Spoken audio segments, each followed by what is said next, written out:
met the late Dr. Verner Von Braun in early '74. At that time, Von Braun was dying of cancer, but he assured me that he would live a few more years in order to tell me about the game that was being played, that game being the effort to weaponize space, to control the Earth from space and space itself. Von Braun had a history of working with weapon systems and had escaped from Peenemünde to come to this country and landed as vice president of Fairchild Industries when I had met him. Von Braun's purpose in life during the last years of his life, his dying years, was to educate the public and decision makers about why space-based weapons are a dumb, dangerous, destabilizing, too costly, unnecessary, unworkable, undesirable idea, and about the alternatives that are available. And as practically a deathbed speech, he educated me about those concepts and who the players were in this game, and gave me the responsibility, since he was dying, of continuing this effort to prevent the weaponization of outer space. What was most interesting to me was a repetitive sentence that he said to me over and over again during the approximately 4 years that I had the opportunity of working with him, and that was the strategy that was being used to educate the public and decision makers, and the scare tactics, the spin that was being put on a weapon system. And that was how we identify an enemy. The enemy, at first, he said, the enemy against whom we're going to build a space-based weapon system that he thought was a ridiculous idea, unnecessary and very dangerous, not to mention too costly, etc. The strategy that Verner von Braun taught me was that first the Russians are going to be considered to be the enemy. In fact, when I met him in '74, they were the enemy, the identified enemy. We were told that they had killer satellites. We were told that they were coming to get us and control us, the dirty commies, that whole story. First, the Russians were the enemy against whom we're going to build space-based weapons. Then terrorists would be identified, and that was soon to follow. We heard a lot about terrorism. Then we were going to identify third world country crazies. We now call them nations of concern. But he said that would be the third enemy against whom we would be needing to build space-based weapons. And the next enemy was asteroids. Now at this point, he kind of chuckled the first time he said it. Asteroids, against asteroids we're going to build space-based weapons. So it was funny then. And the funniest one of all was against what he called aliens, extraterrestrials. That would be the final card. And over and over and over during the 4 years that I knew him and was giving his speeches for him, he would bring up that last card. And remember, Carol, the last card is the alien card. We're going to have to build space-based weapons against aliens.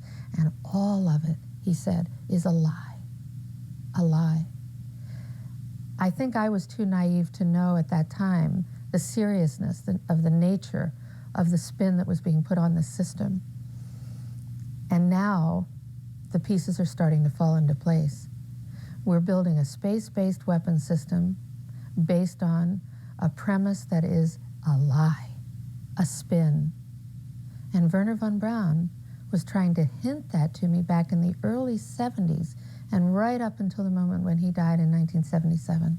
What he told me is that there's an accelerated effort in place.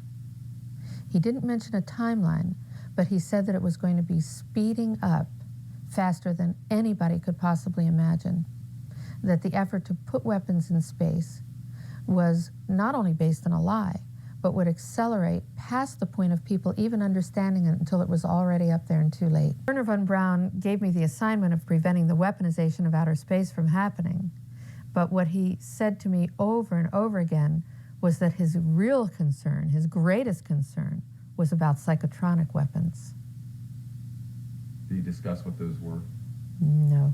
He didn't discuss what they were, but he repeated over and over to me that this was the real concern. This is what we should really be concerned about. But he would add, the public, however, won't understand that yet. So let's just call for the ban on space-based weapons. That can be understood, it can be measured, it can be done. And once you have a ban on space-based weapons, you've put a lid on the arms race. People have become aware, they've become connected consciously, and they will begin to understand that there are alternatives. But his real concern, the biggest concern he had, was about the psychotronic weapons. Those are mind-controlled weapons, mind-controlled people or technology. Very dangerous weapons. The first big speech that I gave for Verner Von Braun was in July of 1974.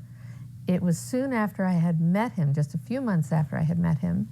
He gave me the assignment of speaking in Chicago at McCormick Hall to 18,000 people.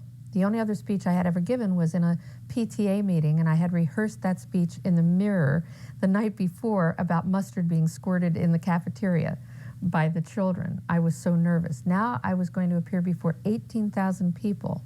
Nervous takes on a new meaning. What he said to me was, however, I'm going to send you 5 books in a taxi cab, take these pink index cards and take some notes, and you will introduce a live satellite demonstration, the Fiji Islands, some other countries, and you will tell about this live satellite demonstration. I had no idea what he was talking about. And he said, but that's not a worry either. Don't worry, you don't have to really read all of these books because I'm going to transmit the speech to you. And I said, how are you going to transmit the speech to me? You're going into the hospital. And he said, I'm going to transmit it as though you're talking on the telephone. Well, I memorized the best I could these little pink index cards, and I got up on the stage. There were 18,000 people in front of me. There was a podium with my picture on it. I had to put my hand over the screen. I had no idea what I was going to say because I couldn't see the pink index cards because I was perspiring and it was dripping down my face. When suddenly I heard in my left ear Verner Von Braun talking to me like he was talking on the telephone. And he transmitted this speech to me, the entire speech, for 35 minutes in my left ear. I heard myself then talking about KU band and C band, and I was just repeating what he was saying. But he was in a hospital bed on the East Coast, and I was in Chicago with nothing, no technology in my ear, standing in front of 18,000 people, listening to him transmit the speech. It was amazing. Did he ever relate to you how that was effected? No, he laughed when I asked him.